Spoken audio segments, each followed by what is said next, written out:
Grateful to be adopted. Why that phrase hurts more than you think.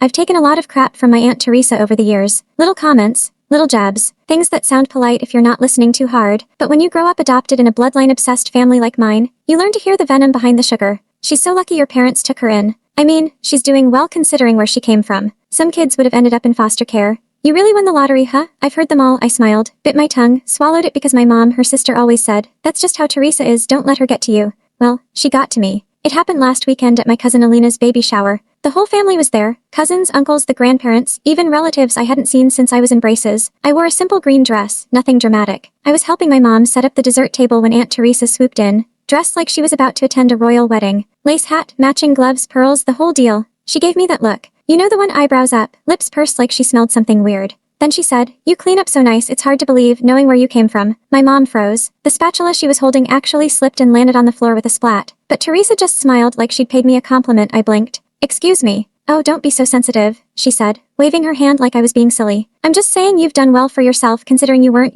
born into it. Not everyone gets a second chance like that. Born into it, like I was a stray dog lucky to be rescued from the pound. I felt heat rise behind my eyes. I looked at my mom and she looked tired, defeated, like she'd spent her whole life absorbing blows like that too, just quieter ones, and then something inside me snapped. No, Teresa, I said, loud enough that heads turned. What you're saying is I should be grateful that your sister chose to love me, that I should remember I'll never really be one of you, that I should grovel for a place at the table I've been setting since I was 5. That about right? She blinked at me. I didn't mean, no, you did. You've always meant it. Every time you told people I wasn't really your niece. Every time you told them I was so lucky someone wanted me. You think I don't hear it. You think I don't feel it every time you pretend like my achievements don't count because I wasn't born with your face. People were silent. Cousin Alina's baby registry page on the TV kept looping, the only sound in the room. I turned to my mom. I'm sorry, but I can't keep pretending this woman hasn't treated me like dirt my whole life. Then Teresa started crying, like full-on dramatic tears. I didn't know she was this angry. I've always treated her like family. My Uncle Mark put a hand on her shoulder. Maybe it's time to sit down, Teresa. But she wouldn't. She kept going, turning it into her own personal pity party. She's twisting my words. I never said anything cruel.